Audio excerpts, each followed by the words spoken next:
Well, guys, my name is Matthew Bordy. I know you guys already know me, but I'm the founder of Prototype House. We are a full-service product development firm, and we help entrepreneurs realize their product dreams by helping with ideation, 3D CAD development, engineering, prototyping, packaging design, as well as sourcing and setting up manufacturing. And I'm super excited to have you guys here today. Todd and Vanessa, thank you for the time. And if you give us a brief introduction to yourself and to your product, that'd be great. Yeah, thanks for having us. Thank you so much. It's funny, as you were rattling off all those things that you do, it made me think of all the hats we have to wear as, an e-commerce business. That it's marketing, advertising, supply chain, customer service, social media, sales. Like, you have to do it all. And it's the glory of having it as your own is great. But I think not a lot of people appreciate how much of it is nonstop, 7 days a week. So as far as introduction, my name's Todd, and I'm from Chicago. I spent about 10 years doing student travel. I got really stressed doing that. Didn't realize that at the time I never had a wellness routine. I don't even know what wellness was, right? And it got to a point where it was affecting my sleep, relationships, thinking, like anything. My mind was always going real fast, right? And I used to think it was this strong asset. Like, dude, I have a fast processor. Like, I'm always thinking, I'm always on. And I didn't realize it, but it was preventing me from actually like being able to calm down and relax and just like be myself. And because of that, it affected the way I was, performing in work. I was talking to people, and my mind was drifting to different places. Had a hard time falling asleep at night, waking up, launching into stress with, all these notifications from my phone. So I was like, all right, I'm gonna try meditation. That's the answer. Like, I've heard it's amazing, and there's science behind it. It definitely works. There was a friend of mine who's a therapist, sat me down. He's like, I'm gonna teach this to you. So he gets me in this, cross-legged position with, back straight. It was on the floor, and all I could think was, my hamstrings hurt and my back hurts. These guys trying to tell me to breathe. Like, I'm sorry, meditation is just not for me. So it was like the next day, he's like, I feel bad. Like, you're missing. I don't want you to miss out on meditation because you just can't sit in the right position because I'm not flexible. So he's like, it really just boils down to breathing. And I was like, all right, like, sweet, but still not for me. So I was like, I'm gonna hand you a straw. Let's try this. It's like meditation for dummies type thing. And he hands me a straw, and he's like, breathe through this straw and let me know how you feel. And I breathed through the straw, and I kid you not, like within 30 seconds, I felt my heart rate come down. I was, like, my shoulders relaxed. I kind of felt like I was floating, and I was like, I don't understand why this is happening because I'm just breathing through a straw. So right after, I'm like, so why? Why do I feel calm? What is this? He's like, well, it's breath work. And because you're breathing slower, because your exhale is extending to like 8-9 seconds, you're sending a signal to your nervous system to feel calm. So I was like, okay. Went home that night, just started dating Vanessa, and I was like, hey, I'm going to start breathing through a straw. Check out this straw. Yeah, so what's interesting, just to introduce myself, my name is Vanessa. I'm actually from Ecuador, and I went back and forth with so many careers because I didn't know what I really wanted to do. I started with business. I just didn't understand a year into it, why would I go into business when I can actually learn it by doing things? But then I really loved science. So I said, okay, you know what? I'm going to be a dentist. That's what I'm going to do. And I did. Well, I graduated with biology and chemistry, and I was starting dental school. And then I had this moment where I kind of realized that I was trying to chase somebody else's dream and not my own. And I realized that I really loved science, but I wasn't passionate enough. And I think that was a very important point in my life. You can love something, but if you're not passionate, it shouldn't become your life in a sense. So I decided I'm not gonna do this. My poor parents were losing their minds because I kept on like pivoting from thing and thing. And I always a very creative person. And I said, okay, you know what? I'm gonna do fashion school. We went into fashion school, finished the 4 years, started working for a major company, fashion designer, loved it, but I still had this little itch inside that kept on saying, what like with all this study and talent, how am I giving back to people, right? And I just couldn't figure it out. Meanwhile, while all of this is happening, I always tell Todd, it's now that I can look back at it, I was all those years I was the passenger in my own car, right? I wasn't the driver. I was just kind of going with it, right? And it was mostly because I was living a lot of this life of regrets and anxiety. What if I would have done this, and what should I do about this, and worrying too much about, you know, how are my parents gonna look at me if I have this as a career or whatever it is, right? And I think a lot of people feel that way, you know, and it takes a lot of courage because a lot of people are stuck their whole life and they are always thinking, you know, looking in the rearview mirror like, what if I did something different that I really wanted to follow my passion? Yeah. So I think it's amazing that you followed through. Thank you. Yeah, I mean, I think the thing for me was because I remember at the time, I'm like, what am I doing? Am I going to change careers again? Like, what am I doing? But then the question was, what if I don't, right? Like, this is my opportunity. Like, what if I don't do this, right? So what's the worst that can happen is it doesn't work and you try something else, right? Absolutely. So, you know, by then, Todd and I met. Our relationship was great, except for the fact that I was living a lot in regret and anxiety and always nervous about everything. Yeah, we're both wound tight. Yeah. You know, it was like, and we can both feel it, and that tension is visceral when it's in the room with you. So it's like, hey, if we can't like if I can't be alone and be calm, what kind of energy am I putting into my partner, right? And then it was like, I got home that night, and it was like, hey, I think I got something. Yep. And you know, it's like she's an artist and a fashion designer, so it's like, I don't know what this is, but I know we have She's something. like, here. what do That's we do awesome. something Yeah. with this, right? So is that what led to the name, you know, the shift? Actually, no. It sounds like it because it was like a Well, shift. now you said it makes yeah. sense, but it's not. What happened is through the process of trying to, you know, discover what the name of this whole thing is going to be, the idea kept going back to when you shift your breath, you shift your mind, right? So Yeah, I mean, it was that, and I remember Googling that night because we would stay up like 2 o'clock every night. We didn't have kids then, so it was like a while. Oh, it was you know, easy. whatever, anything you want. And it was like I was Googling meditation tools, breathing tools, wellness tools, and there was nothing. I mean, it was Did you do a patent search? I did like an informal one, and there was just nothing there. And that moment was like, wait, this is wide open. Like, let's do this. Let's take it by the reins. Let's, like, you leave your career and I'll leave mine, and let's just go for it. And at the time, it was like, well, this is kind of sounded ridiculous. What are we going to do? Create a straw, like, and wear it? And then it was like, hey, I need you. I was going to a bachelor party that weekend. I'll never forget. And I was like, okay, I'm going to leave Yeah, this weekend. I remember that day. When I come back, have something ready.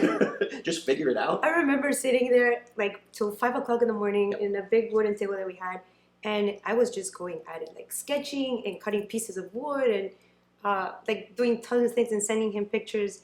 And it kept on being a back and forth of like, what is this? But we knew that something was there, right? And I think the important thing is that when we sounded so crazy as to we're going to start this, well, at the time we didn't know it was going to be a company yet, but this product, you know, I remember my parents kind of like, oh, okay, like you're really going to do this, right? And then Todd's mom, the same. It's like, oh, okay, fine. But for us, it was more, if we're going to do this, we have to really believe it, right? It can't be half done, because if not, I mean, you have to be willing to take the risk. You have to be willing to go the extra mile and say, I believe in this, I'm going to do it, right? And then as you go with the journey, you start learning what doesn't work from your product, what you need to fix from your product. But I think the most important part is believing in what you want to do, right? I think with you saying that, it echoes what other clients have said that have been successful, is you have to be 100% behind your product and your mission to see it through. Yeah. Because I see a lot of clients also fail because they don't have that passion, or they lose it along the way. Like they'll hit a big hurdle, you know, but if you see, you know. Well, look, our North Star was just science. It was like, once we understood that the science of breathing better to feel better was not our opinion, it wasn't how we thought, it was backed by the parasympathetic nervous system and the vagus nerve. I mean, these are things going on in our body, and not many people are aware that your brain is connected to your breathing. how you breathe affects how you feel, and how you think affects how you breathe. And there's a super highway of information of, like if right now you're thinking, wait, did I leave the iron on? That just sent an impulse to your breath to be shallow. And because you're breathing shallow, you launch into fight or flight, and fight or flight's causing cortisol to be released from your brain, and adrenaline, and your heart's beating faster. And that's great if you're being chased by a bear in the woods, right? But not when you're trying to sleep, have a conversation, be creative, or just like be yourself, right? Sure. So to us, it was the phenomenon of like, why isn't anyone talking about breathing? We never learned it. Our parents didn't teach it to us. We didn't learn it in school, and we never learned how to manage these thoughts. It's like, oh, by the way, we're in a wellness crisis right now. There's a mental health crisis that, we don't know how to manage our own mind. So to us, it was like, hey, hard to control your thoughts, right? There's 50,000 thoughts a day, literally 50,000 thoughts going on. 80% of those thoughts, the study was found to be, those are negative thoughts, right? And that's causing the fight or flight, that we're addicted to our phones, and it's like there's all these messages coming into our brain. So it's like, what if we can just hit the pause button on that anxiety and stress by just breathing slow? And it was at that time where it was like, all right, we know we're onto something. We know that people need to breathe slower and breathe slower more often, but we're not going to just do that because you're not thinking about it. You're taking 20,000 breaths a day offline. It's autonomic, right? So this is where Vanessa created, back from that weekend, she created this. That's the first Version one. Little, That's this version is one. V1 right Amazing. here. This little tool, she I remember carving the whole thing. yeah, she used a Dremel. We used different sized drill bits and all that stuff. And it was like, let's wear it and see what happens. And we wore it, and it was like, whoa, not only does it make me feel better, but I'm doing it more often, and now I'm creating a habit because I'm doing it every day. And it's like better than, I don't know, drinking alcohol, taking prescription medication, scrolling through social media like in a zombie-like state. So that's what led to V1. Yeah, and I want to note something about this first version, because I remember back before we started Komuso, one of the things that I was always intimidated by is, how do I do that if I don't have a skill set, right? Sure. And yes, there's tons of YouTube videos on how to learn how to do things and everything, but by no means, I had no idea what I was doing here. I've never worked with wood. I've never worked with anything whatsoever, right? But I think that's one of the really important parts of the process is get your hands dirty. What I always told Todd, right? For me, at least, as a creative person, I have to use my hands, and in part of the process, it just comes to life, right? And you just figure it out. We Go knew, build something. yeah, Get some clay, yeah, foam. and we knew that wood. this was not going to be the piece that we sell now, but it made the concept alive, right? Sure. It made it real. Yeah, well, it was also not easy because Yeah, of course. all of our friends were like, so let me get this straight. You're going to put a straw in a necklace and then sell that? It's like, yeah. And I know it sounds like ridiculous. It's awesome. But it works. And it's like, we wanted it not only to be this thing that you wear that reminds you, it's got utility. Like this is something that you're going to actually use and it's going to make you feel better. And it's like, what are you wearing every day that makes you feel better? Go ahead. Is your earrings, is your hat, like nothing, right? I So can't what think are of we wearing? anything. My phone gives me more stress. That's with me every day, Yeah, so kind of like our message is like, hey, this is to ourselves too, is like, get off the grid. Like, put the phone down and like reconnect with your body. And it's not some like nuanced, new age, like monk on a mountaintop, some spiritual process. It's just reconnecting with your breath can allow you to sleep better, be better in traffic, be better with your partner, be more productive. I mean, when you breathe coherently, which is in 5-second rhythms, so 5 in, 5 out, you're creating an atmosphere for your brain, for your prefrontal cortex to come together to where it's gonna be making those decisions in a much better way. That's what is the executive function area. This is where all like the good stuff happens. So again, it was like no one ever taught me how to do that or told me how important it was. It was just, hey dude, take a deep breath. It's like, all right, 1, you never told me how. And 2, you don't need just 1 deep breath. You need to be breathing slower more often, because if, like, just in the animal kingdom alone, you have a mouse takes 100 to 200 breaths per minute, okay? They're going hard and fast all the time. And they have a lifespan of like 1 to 2 years. Whereas a tortoise is taking 2 to 4 breaths per minute, and they live up to 200 years. obviously there's other things going Yeah, on. of Yeah. course. It's not only that, but yeah. That's a good But example. it's correlation, right? So it's Yeah. like there's, like, so we're taking 18 to 22 breaths per minute, whereas we need to get down to like 10 to 12. And this is going to increase your lifespan. It's going to not only make you feel better, but hypertension, leading cause of death in the United States, is still heart disease. I was on your website and I was reading through the reviews. I mean, you guys have amazing reviews. I think it's over 1,500 reviews right now. But people are talking about it helps them reduce stress, anxiety. Mhm. One person was talking about using it on the airplane because you have a lot of anxiety on the aircraft. Even, helping quit Stop. smoking, vaping, and also better sleep. Yep. Just general stress and well-being, which is pretty amazing. So I think you guys are cultivating a really good following with those bases. And people are sharing Yeah, that I mean, story. and what was interesting for us is when we launched it, I remember when we launched it, but we put up our Instagram, we're like, okay, let's get this idea out. And you really, it's interesting in the process that you put something out there, you think you know who your customer is going to be, and then it surprises you, right? Yeah. It surprises you. Yes, we put it out there thinking, okay, we're pretty much going to target, we thought maybe like yogis because Yeah. they understand more the power of breath. And it was quite the opposite. While they were still attracted to it, we saw tons of people, like you mentioned, anxiety, sleep, PTSD, quit smoking. That Yeah. completely We changed us had- when we and then- realized. The emails started to come in. It's Yeah. like, hey, this is changing my life. I've quit my anxiety meds. Yeah, things quit like I've done this smoking. I've tried to quit smoking for 5 years, and thanks to your product, I'm done. People that are talking about, an actress I remember in Hollywood was like, I'm going to auditions and I always clam up, but I used this before and it makes me feel more relaxed. We have equestrians using it, baseball players, like grandmas, like students, right before their tests, and it's like we don't realize it, but there's a really kind of easy way to become more relaxed, and everyone knows like, hey, what are your triggers? And it's like every day, it's like like mine is before I go into a meeting, or if I'm gonna go into a party, and social anxiety, or just can't sleep at night. Everyone's got their thing, but Sure. it's like for ours, it was just we just felt tense, so we just wanted something to like unwind that tension, and it was breathing, and it was more easy than we thought. Amazing. So I think that's a good time we'll shift into more, the development and some of the ugly parts getting to where you are today. And I love that you guys brought the samples with you. So let's talk a little bit about, going back to you on that wooden table, developing that first prototype. And then you coming back home from the bachelor party and, you guys getting really excited. What was development like from that point to your first production?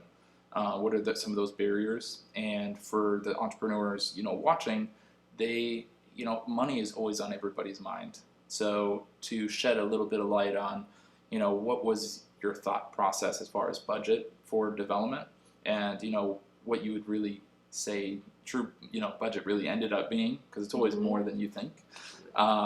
So I think that's really important to kind of touch on. But I'd love to hear your experience from V1 to where you are today, and working with these other concepts with us, and what are yours? I know my There's- mind is there's spinning a right lot now because there. there's so many 40,000 pain things that points. happen. Yes, like the biggest thing for me was careful with expectations. I just saw it as like, it's going to be an easy road. We're going to figure it out, and we'll launch it in a few months. And it was like a joke, because it was so hard, and there were so many points where it was this is not working. Let's quit.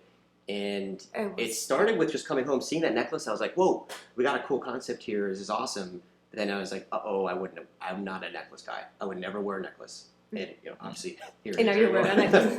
right? Because I realized it's necessary and it works. But from there, it was, all right, how do we create this? I have zero experience. I've always been working in travel, and you're working in design and fashion, but like, we don't know how to create a physical product, we don't know materials, we don't know anyone abroad or where even this process begins. So, and not only that, but also when you're starting a product and then you start a brand behind it, there's so many little nuances behind everything you have to do that right now we joke around sometimes about it, that our business cards should say, I do everything. Yeah. Right? I know that feeling. Yeah. And I remember, this was already a while ago, but I got a text from you, Todd, with you both in your living room, with hundreds of boxes. Yeah. And I said, what have you guys been up to? He goes, well, we're packing.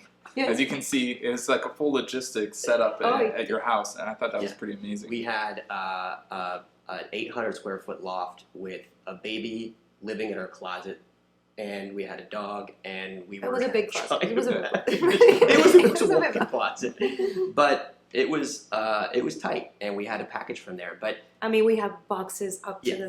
the ceiling. like We would print the labels, everything. Like But UPS drivers come in with like Yeah. 20 boxes and try to get those upstairs. But yeah, back to the beginning. concept. Yeah. It was when we walked into a building in Miami who they specialize in jewelry. So we're like, all right, let's figure this out.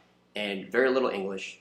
Thank God my wife speaks Spanish, so we were able to cross that first hurdle, right? And they made us a sample, and they made it in brass, which to us was like, sweet, looks good. It was a little basic, but it was like, all right, this will get us out there, version 1, based on the wood design. It needed to be more durable, because we realized that with wood, you put this in your mouth, the acidity of the saliva is going to wear it down. that, and it's not Moisture. very hygienic. Yeah. Yeah, hygienic. Yeah, so it's like we get to a place where we can just wash it, and so that came out, and it took. This is crazy to looking back on this. It took 2 years from the time we developed this concept to actually go live. Yep. Because that one didn't work because the Oh, veil kept breaking. there were tons and, of tons of issues. So, we had him this guy down in Miami. He started it, and he's like, okay, here's your sample. But he's like, but it's tons of work. Like, you could tell that he did not want to participate in doing this. We're like, okay, we're gonna have to find somebody else. And we kept on, and that's the thing, right? You have the internet, and you have pretty much you can search anything, right? But it's scary because when you start to search, you're like, who do I use? Like, what am I doing, right? What questions should I be asking? And well, they can fast forward to our third manufacturer. well, that's why I'm going. Like, we went through, I mean, from big manufacturers to small manufacturers to a one-man And they were shop. saying like we everybody want to place had an a order, problem. and they're like, I don't know, man. Yeah, and everybody would kept on saying, no, there's an issue with this. No, there's an issue with that. So Like, do you want my money? I don't mean, we understand. were so discouraged at a point. I remember that there was a last one that he made the piece. It was But perfect. he could could not engrave the name on it, right? Yeah, it was So right I on remember on talking- the face of it, trying to engrave. I Komuso. remember I was on the phone with you, and I said, Todd, let it go. We don't need to engrave it. We just need to get this thing out. And I'm grateful that you. I was like, He was very I was stubborn. there. He's I was like, in nope. Publix pushing a Nope. cart. I was like, we have to do it this way. Just the vision was clear, and it was like I saw it. I think as an entrepreneur, when you have a vision, that's what pulls you. That's the North Star. You got to keep letting it pull you like a sled. And there's listen gonna to your be bumps. intuition, like you, yeah. Yeah, it's like I know we're gonna figure this out. We were this close to giving up on it because it just like again, our friends and family were like, "This is stupid." Like, what are you guys doing? Yeah, and it took so long, and there was no income coming in, so. And you have tons We of people that are use- saying, no, we can't produce this. So your brain, it's like all of this negative feedback. Sure. But back to your question, like how much did it take? Like we had basically our savings was $30,000, and it was like not our entire life savings, but our savings that was like, hey, if we're gonna do something, This is let's what we're mobilize using. this money, and man, we burned through that quick. It was like, how much is a website? $20,000. Like whoa, maybe we don't need like the Cadillac website. So Yeah, like when we started shopping for all these little things, we saw the price point and we're like, okay, we need to do this it's not a very just simplified way. Right? It's not just the Yeah. product you're paying for. You're paying for Everything. a website, social media, marketing, advertising. I mean, everything that goes into a business. Packaging, it shipping. There's a lot. doesn't come free. Uh, Packaging. yeah. Yeah, it's like Everything. nothing's free. But So also samples, going through the different vendors and taking that time to find the right vendor, to get the samples, to test it, and then for him to say, no, sorry, I don't really want to make it Yep. for you. Mhm. That's well, that was the closest Super point we frustrating. came to quitting was when that last prototype came in, which took like 3 months. So you get the idea down. They're like, all right, let's go. They're like, all right, we'll talk to you in 3 months. So it's like you just sit there and twiddle your thumbs for 3 months, and it's like then it comes back. And I remember I got that phone call. I was driving to Tallahassee that night, and it was forgot his name, but he was like, look, man, like I got bad news. The prototype failed. We weren't able to get the cylinder you need, and he's like, it's just a waste of my time. I'm sorry. And it was like, oh.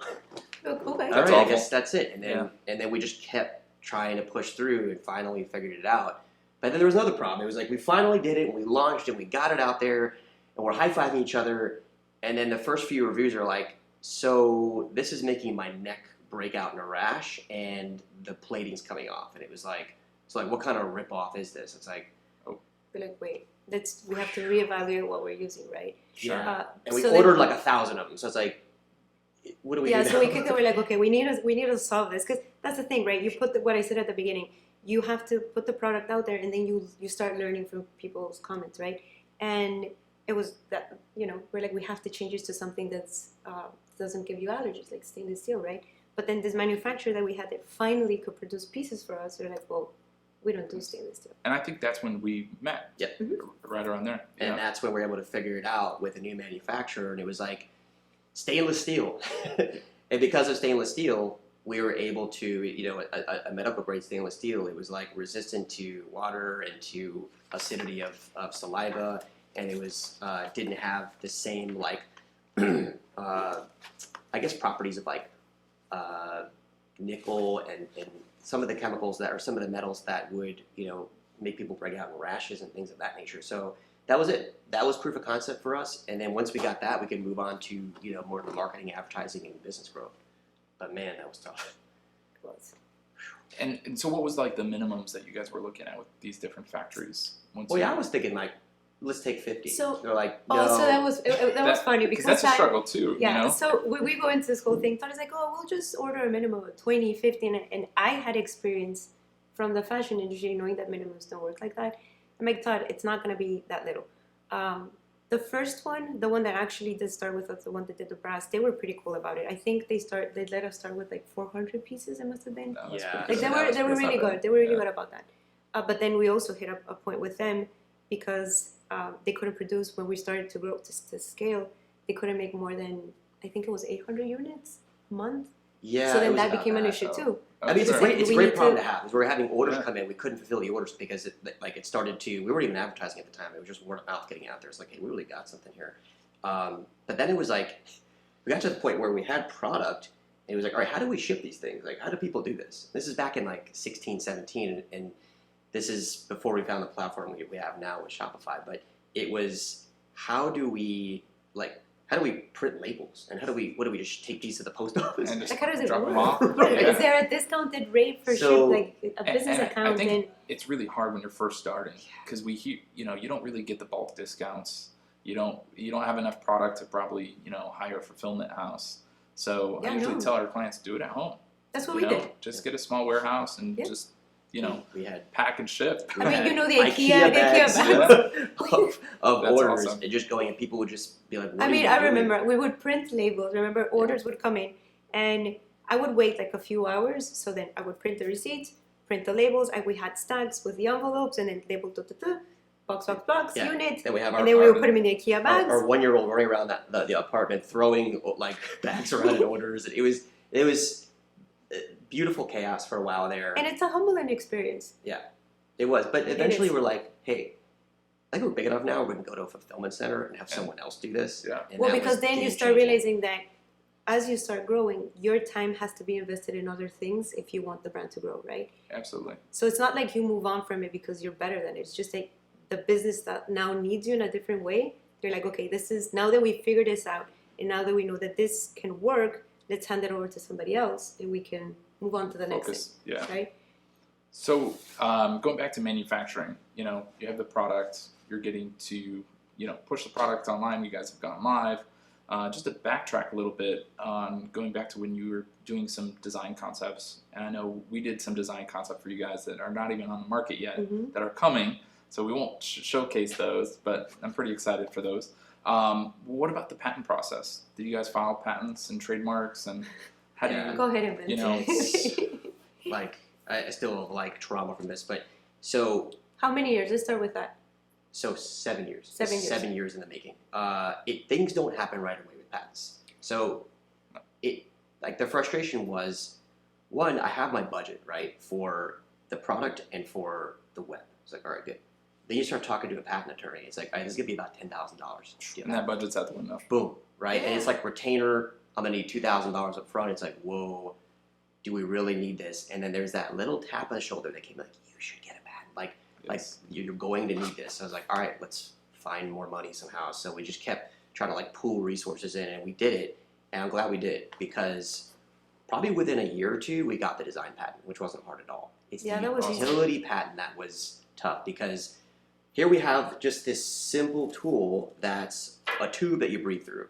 So, they kept coming back to us saying, there's other people who have tried not this, but a tube that you breathe through for asthmatics to help. It was more in the lung medical power. field, like medical It machines. was like, yeah, but that's not that. So we kept going back and forth and appealing it and appealing it and appealing it. And this is like year after year after year after year. And each then, appeal costed you money. With oh, the attorney absolutely. as well. We're paying an attorney to do this. Yeah. And, our attorney's, he was great. But it's like we kept hitting roadblocks. It was such a metaphor for the business because it was like we kept hitting roadblocks and finding a way to push through. And then finally, this past year, Just a few months ago. there were, we counted them, 45 knockoffs of our product on Amazon. And it was like we didn't have the utility patent. And Amazon's like, sorry guys, can't help you here. So, and they undercut your price, and it's like, they're not using the same materials. There's no investment into the brand or the experience or customer service and all of that. They're just taking your concept and running with it. But hey, that's. I mean, the I world we don't. live It's in. super frustrating. It's frustrating, and I mean, it is. It's very frustrating. I take it as the biggest form of compliment because we did start a product that wasn't ever there, right? Yeah. So in that respect, like, hey, you know what? Pat on the back because we created this, right? Now, the really frustrating part, aside from all these copycats and taking content and designs and claiming them as their own, is the price point is really what bothers me, right? Because here we are investing all the resources to do this, to pay for marketing, advertising, the whole thing, and all they have to do is put their product up, and because we're paying for all of the ads, they just feed off of it, Yeah. right? And then, good news came. We're like, we finally got the utility patent, and it was like, again, high fives. Like we did it. Wipe out all the. Well, all the funny knockoffs. story about the utility patent. It finally came in 4 months ago? Yeah. Yeah. That would have been a celebration that day. No. Oh, yeah. That's the funny part. It comes in. Vanessa, we got the utility patent. I'm like, great. We just kind of dismissed it because we were so drained from waiting from it, and then it took us about 24 hours to realize, like, wait, You have it. we have it. So now we're in the Now process. we That's have it. awesome. It's a good feeling. So now we have Yeah. 2 patents, and it's I think the lesson here was just like you gotta be patient. You gotta just wait it out. Yeah. Unless you're getting a hard no, and we're getting like a soft no. Yeah, it was more like change this or explain this type of thing. Sure. You gotta keep pedaling, and we did, and now we have it. So now we're in litigation, but it's a long road. And if you're committed to the process, like you're gonna get the reward, but you have to wait it out. It's like treading water. You think you're going to be in the pool for a minute or two, but you find yourself in there for like 3-4 hours. Like your arms and legs get tired. You just got to keep going. But you have to set the company up. I think we learned is in a sustainable way where we can keep doing this in a way where we're not burning out because we're doing what we do best and we're outsourcing everything else. And that's kind of our corporate philosophy. That's amazing. Yeah. Got us this far. And it's working. It's working really well.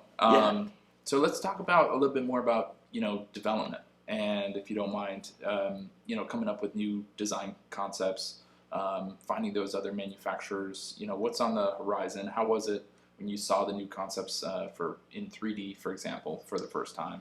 And we were talking just before this also. To going back to the drawing board because some of those concepts didn't work. They worked really well on paper, but until you prototype them, you don't know. So you may have to go through some different iterations. Well, that comes back to the first model, which was just this tube. It was basically like just a tube, and it looked kind of basic. And that's when we came back to the inspiration for the business, which was the Komuso monks of 17th century Japan.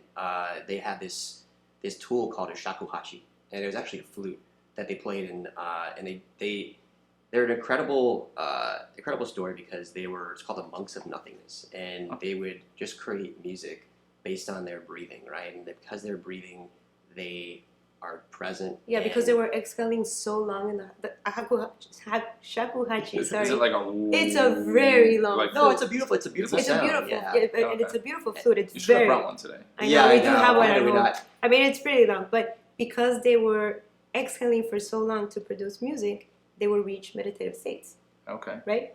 So But- actually, yeah, But that's where that night I remember it's like, this thing just kind of looks basic. Like we got to juice it up a little bit. So we're both looking at the shakuhachi, and then looking at the tube, and then looking at the shakuhachi. It's like, all right, let's find a way. So what we did was, it's very simple, but we just took this edge off of the piece because that's what the shakuhachi looks like. And at the back of the piece, we carved Japanese kanji for be still. We wanted to kind of like give it more meaning and set it up so that it wasn't just, you're wearing a tube.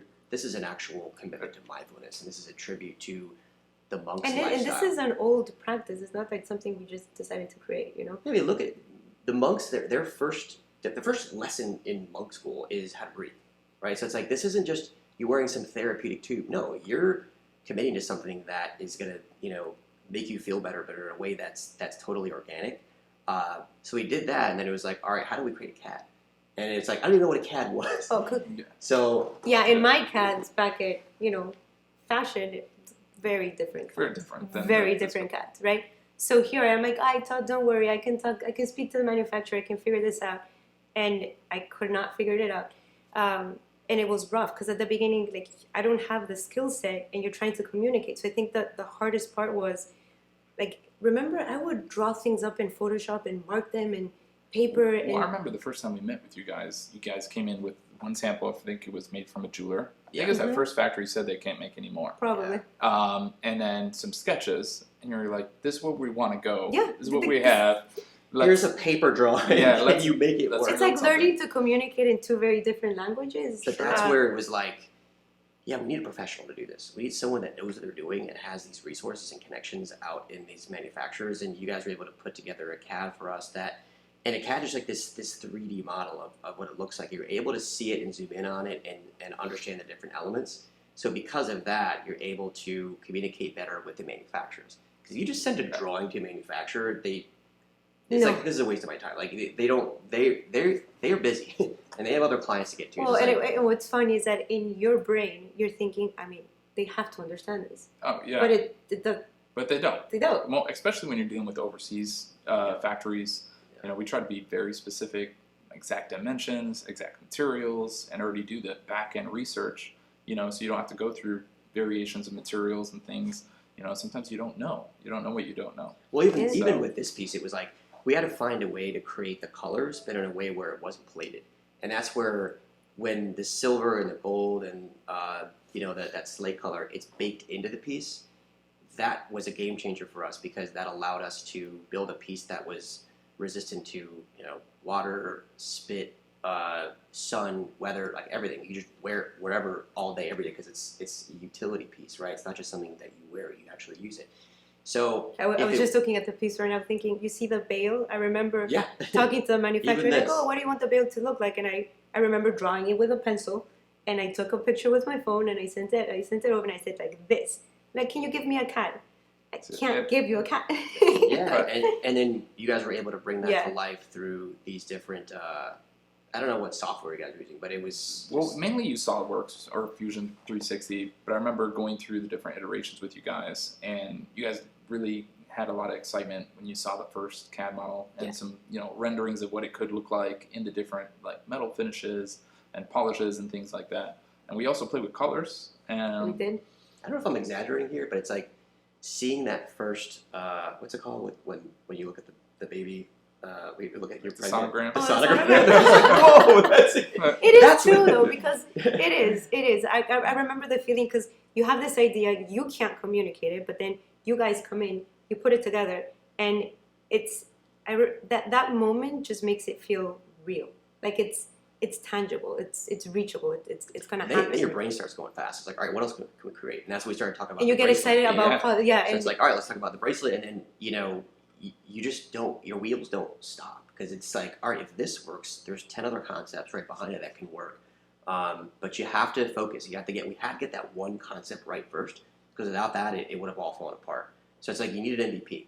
And without an MVP, you're just chasing cats the whole day. Absolutely. And I love that you guys were laser focused, and you have a really good product and like a wonderful brand. We really enjoyed working with you guys, building out your CAD models, tech drawings, and finding manufacturers. And another big component is like launching. the product. So, I would like to touch on that a little bit. It's not so much working with us, even though we love working with you guys. How did that go? I know you've been featured in like Oxygen.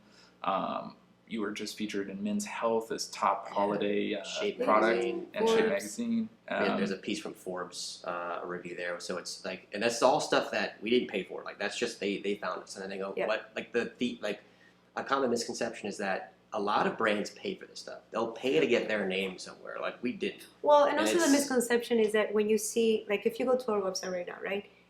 Some people look at it, they're like, oh, they're an established brand. It must be so easy for them, right? It's like, not really. Like, we really put in the work in all of these things, and we weren't out paying for PR or anything like that, right? Well, I never got a call. Hey, Matt, can you leave a review? Yeah, I never got that call. I might have been. No. It was to like day one of marketing to me because Vanessa was still working full time Yeah. as a designer. I was from 8 o'clock in the morning till 8 o'clock at night. I remember for months I was Pre-kids. yeah, this is pre-kids, but I started an Instagram account and I was just following people. Like we started with those, like yogis people I thought would be into the necklace, and it was just posting a comment on their, on one of their pictures, like, hey, like nice shirt, and they'd be like, oh, what's this? And we'd have some pictures like the schematics on, and some like interesting lifestyle pictures of us and the these prototypes. Like, whoa, this is really cool. So for 12 hours a day, I kept posting, Yeah. posting, and we got like 25 followers, 100 followers, 300 followers, 1,000 followers. And at that time, Instagram, circa 2017, like that's when things were like peaking for, like there wasn't a TikTok or anything else, and people were tired of Facebook. So I was like, this is the model. This is how we get it out there.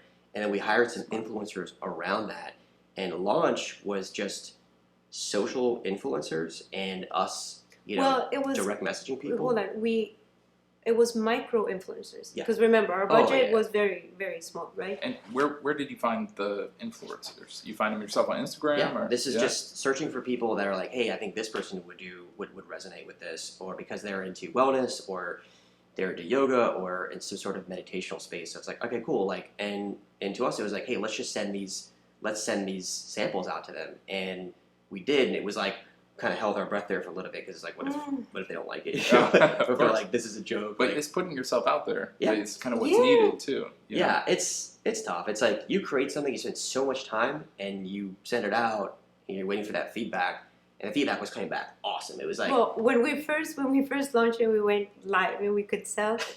We're like, okay, we have to see the first orders come in, right?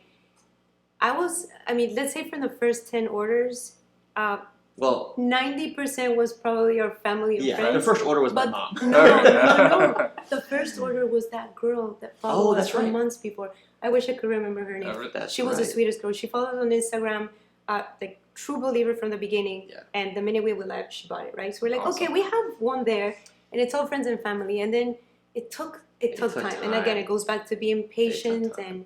and still believing in your product. And Yeah, it was like the third month. I was like, I came home and I was like, I think I'm gonna get a day job because it's just, it's moving and it's slow, but we can't live on this. yeah, and I told Todd, I remember, I sat him down and It's I said, hard. no. I And she's said, like, you're "You not sit- gonna yeah." do that. And I was like, I said, Okay. you're gonna sit here, you're gonna dedicate Keep pushing. 100% figure it to out. this. Yeah. I am working over here, we'll figure it out, but you cannot, because my thought Yeah. process at that moment was, if he starts putting his attention somewhere else, because I'm already dedicating time to the full-time job that I had, this is never gonna work. Yeah. You can't, So yeah, and it got to the point where it was like, all right, people are liking this, they're leaving reviews. So what do we need to do? And that's when because it just started from a little bit of a kindling of like, okay, if we just get a slight burn on social and start to grow, and it was, we're getting followers every day, and it was happening, but it wasn't until that first PR piece, the Shape magazine picked us up, and it was like, Yeah. whoa, now we're out there, and then we figured out how to run some ads on Facebook and Instagram, and it was like, all right, like now this is working, and it was like, wait, like, what if we just turn up the dial on that? And we did. And then that exponentially kept growing. And then our conversation about other products came in. It's like, well, Yeah. if they like this, They'll Yeah. probably like these why other don't they items. like that? well, yeah, right? and it was also because we were listening to the customer, right? Well, you have tons of them that are saying, I love this. Some would say, I wish I had a bracelet because I have a kid and I can't be wearing a necklace. Sure. Or do you have one for kids? Or do you have, so you keep on listening to them. right? And considering them and saying, okay, so there is like you already have the proof of concept. This is working, right? So now how can I provide it for other people in different ways? It's amazing, boy, quite a journey. And now you're both full time. Yes. Oh yeah. It came till so. We've been full time for 4 Yeah, and a it was half. like, why are you spending 4.5 years? I had this conversation. It was like a tense conversation. I was like, why are you driving 2 hours a day to and from The to commute. work and commute to work for somebody else to do something you don't really like to do? Well, we have something right here. I know it's small. It's like this little thing. And like let's note, it wasn't that we could just financially say, oh, I'm not gonna work. It's gonna be fine. It was more like if we're gonna do this, let's take the risk. Like, just go for it. Let's go for it. Yeah. Right? And we were just about to have Sebastian, and it was scary because it's like, okay, I'm gonna leave our income right now, and we're gonna have a kid, and we're just gonna figure it out. Yeah. And I think you perform your best when you have to figure it out. It's back against the wall, and it's like I didn't want to. I pictured both of us working day jobs, and never really like going after the potential. And it was like, hey, at least I want to know I left it all in the field. Like if it didn't work, I know that I went for it, and I can explain that to our kids. Like, hey, like we tried, and it didn't work, but we tried. plus, I think what also like was itching to us is once we started hearing from people commenting, this is really helping me. It's changed my life. I stopped smoking. Da da da da. You have this sense of responsibility. Like it's helping people. Yeah, to keep the messaging flowing and to push it out to more people. Yeah, and it wasn't like we were selling socks. Like these are changing lives. But also, it validates your mission. Right. Yeah. So it's like, well, how far can we go with this? And that's when it was like, whoa, yeah, we need to stay after it. And that's when we just kept putting one foot in front of the other, and it was frustrating. There was frustration just everywhere with marketing, advertising, patents. Like it's shipping. I mean, even shipping, right? Everything. Like our fulfillment center shipping to the wrong place. So and then you have to change fulfillment centers. And people are upset because they want their package now. Yeah. And it's like these are anxious people. Like they want. I know that's and a lot of if you mess up your shipping, everybody's used to the Amazon Prime. That's exactly and what I was gonna say. Next thing you know, you have a bad review only because of shipping didn't show up on time, or Yeah, so I've had clients who complained, of just finding good shipping and logistic partner. And a lot of our clients they don't like selling on Amazon these days either because of all the fees and FBA fees. Yep. Yeah. And they don't care about patents apparently. Yeah. So it's like there's that, and it's like customers are already red hot before they get the package. Sure. And then they get it, and like, so you see our reviews are like, they didn't deliver on time, and it's like, this is ridiculous. And then they'll follow up and be like, okay, so I got it and I really like it. But then things go the other way sometimes too, where they're using it and they're like, this doesn't work. I don't like it. Sending it back. It's like, okay, so that's where you have to get involved in all these touch points. It's like, well, are you using it the right way? Yeah, which was not using it the right way. A very important thing, I think, in the entire process, and mostly at the beginning. We still do it now, but more so at the beginning, is whenever we will receive comments from customers, the negative ones, right? For instance, this is not working for me. I tried, and it's just a tool. Mostly Todd would take the time to write back to each individual customer, and he makes sure to let them know, like, listen, I am the founder of the company. I'm here to help you through. Like, you want to talk on the phone? You want me to teach you how to use this thing? Yeah, because what we were realizing is that people have this perception of like, this is some Silicon Valley company, like Ivory Castle. This is like, dude, this is my wife and I. This is a family-owned business. We're paying our mortgage because of this. Like sending our kids to college because of this. So when they see that there is a human behind it and someone that's relatable, like not some like customer service person in some other country, like this is a real deal, and they're baffled by it. Like they're calling my cell phone as the customer service number. That's amazing. That's like, awesome. whoa, somebody answered the phone and like actually talk to me and walk me through this. It's revolutionary. Can't scale that, right? But it's good in that you're a human relating to a human. I think people appreciate that. And you're learning from your user base, which I find is really important. And that goes to show also that you're wearing so many different hats as an entrepreneur. And you're probably working more now than if you were in a 9-to-5 because, you get calls at different hours of night. There's the email chain keeps coming in. There's always stuff going on. Well, I mean, our chaos now is that it's winter break. So we have a 2-year-old and a 4-year-old that are home for 2.5 weeks, and like we don't get a vacation from the business, like No. so like we have to put in the time, and it's every day. So it's having the kids and having the business and having Yeah, and to choose. like the other day, I was talking to a friend, and she's like, Vanessa, I went to sleep like at 4 o'clock in the morning, right? She's like, how are you awake at 7? I'm like, listen, don't get me wrong, like I'm really tired right now, but You had to do it. I have to do it. And the I don't want to say the worst part. The best part of it is that me staying up till that time, I was never bothered by it. Yeah, I to enjoyed be it. clear, Like, there's no Yeah. complaining. It's There's just like none, we get to do this. Of It's course, a get-to I'm job, tired the you next know? day, and Yeah.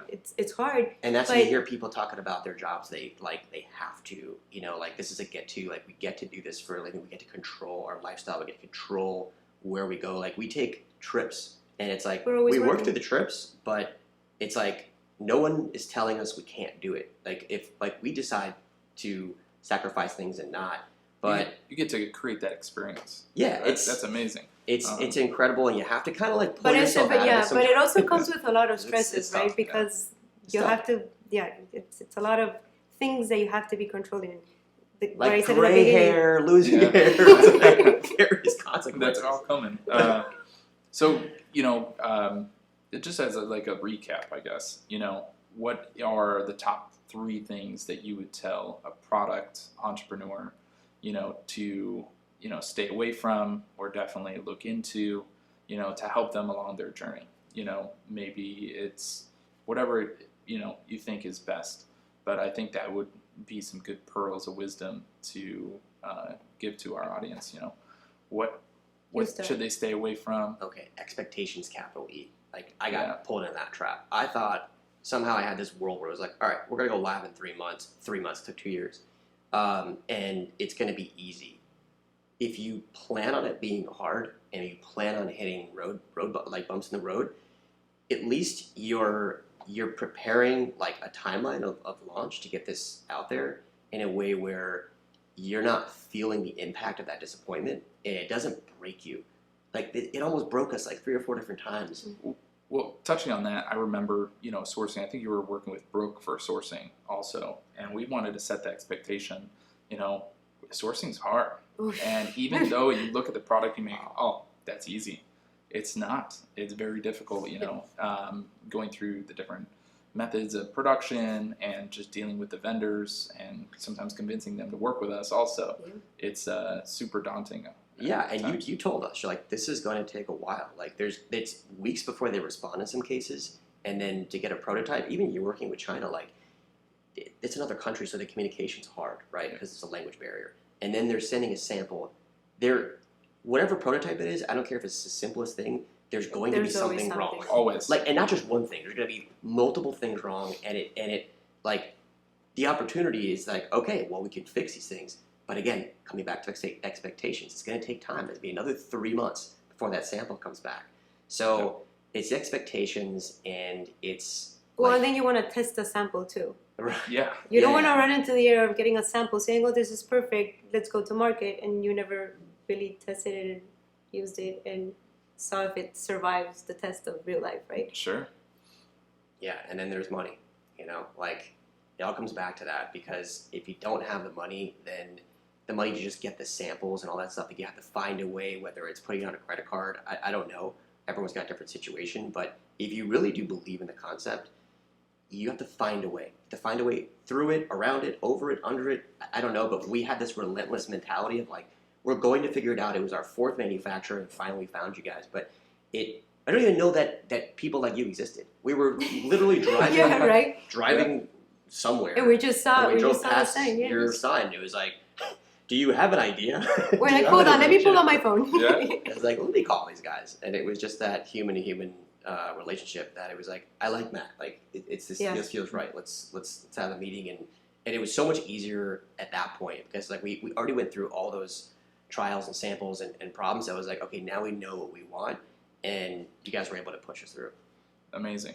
So what is the next step for you guys as a brand? What do you guys, where do you see yourself in, 5-10 years? I don't know where we see ourselves. I can tell you where we want to see ourselves. Yeah. You know what? I want to add something to Yeah. what Todd said. Sure. And you only said 2, by the way. Oh, that's Yeah. right. That's right. But I think one for me is don't be afraid to ask, okay? Mm. Because you unleash yourself in a world where you probably don't even know what you're doing. So I think the biggest asset that you can have is to ask for help, ask questions, and if somebody doesn't know, then they're gonna, show you the way. Go to this person, or they might know somebody else, right? But yeah, I think it's huge because even with manufacturers, just thinking about that, some of them will tell you our minimum is 500 pieces. I remember speaking to Push one back. once, and Yeah. we said, hey, we're a startup, we don't have this much, but if this does work, we're gonna order this amount of pieces, and you'd be surprised. Sometimes they're willing to work with you, and they say, okay, let's do this, right? And if you're a So I think it's kind worth always person- asking. Yes, and yes. I think being Yes. kind, that should be Yes. one for all entrepreneurs. Yes. And you know Be what? kind. The culture too, because like I know the Chinese culture. If you're not kind, first of all, it's like, what are you doing? But they don't want to work with you, and I don't blame them because they see you as a problem client going forward. So like we were always able to at least like get over that hump. Yeah, we always made sure that we build with anybody that we work with to build a relationship. Not not this thing of, oh well, you're producing for me, so you better show up on time type of thing, right? It's more like, hey, we're in this together, we're gonna work together, so let's figure it out together. And I think one more point I'll add is, and this is probably not in the process of the product development, but more when you're launching. Todd and I never realized, because we never were big on social media, that people are more willing to put negative comments out there than they are to put positive comments. I think that's human nature, unfortunately. Yeah. With social media, as I see it. It is. Yeah. And it's because they're hiding behind the screen, and it's easier to, like, I always think, like, if somebody going to walk into the store and say, I hate your jeans, they don't do it in person, they do social media, right? But the thing is, when you're launching your product, unconsciously you're looking for affirmation from the world, right? Of course. And what ends up happening is all these people are putting negative things out there, and then it's the negative feed loop in your head, and you're thinking, you question yourself. Yeah. But we're getting Like, what am I messages doing? What am I every day doing? as What am I doing? comments saying this is the dumbest thing I've ever seen. How could you possibly think this is gonna work? Like, and it gets in your head. Like, It so does. it's like, and then I'm trying to like win these people over, and it goes nowhere. Like You gotta let it go. they're not there to like have a constructive argument with you. It's like, no man, like this is dumb. Yeah, and that's where And you I was have trying to and say that's- like, no, look man, like would you walk into a store and tell the manager like this is the dumbest product I've ever seen? No, you wouldn't. But because social media has that, that layer of a hidden Yeah, personality. so the lesson there is Sure. like you have to learn to accept the fact that some people are just not your customer. It is what it is. Yeah. They're not gonna like it. They're not gonna buy it. So just let it go. And then instead of listening to that, listen to the comments of, hey, I wish this were a little bit longer, or I wish this or this or this. Those are the comments that are actually gonna help you grow the business, as opposed to, Focus on the positive and the Yeah. good, and who is on your bandwagon, on your team. Yeah, You know? but speaking of that, it's like going back to where we see ourselves in 3 to 5 years. We're the crazy breathing people. Like, we really do think that we're creating a cultural phenomenon, because if we can bring conscious breathing into people's lives, we're going to be bringing a wellness habit. And that wellness habit is going to make them live longer, feel better, sleep better, just live their best life because they're doing one thing right physically. So to me, it's a matter of, if we can just get people through through a tool or an app or whatever it is, if we can just get people to breathe better, then Komuso is going to be the reason why they're living a better life. And like, I can't explain it, but I'm sure of it. Like, I know we're going to get there. I just don't know how. Yeah. That's Well, you're well on the journey. Yeah, Yeah, right. and that's a common, I think, theme throughout the entire process is we don't know where we're going. We know what we want, like the bigger picture. We don't know what that looks like, right? Awesome. And we kind of just accept how things play out, but we always keep thinking, this is your true north. that's my where you're north. going. That's my Keep north, right? going. Yeah. So, yeah.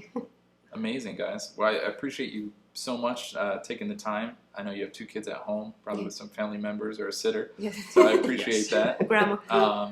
we love the product, the shift, and we're excited for the next phase of products coming out. And we're here for you if you guys ever need anything at all. Absolutely. Thank you. So, and we'll definitely include a link to your website and some information for our audience so they can also purchase one and check you guys out online. No, thanks so much. Thank and you we're so excited much. to launch these other products with you. Awesome. Great, Thank guys. you so much. Thank you.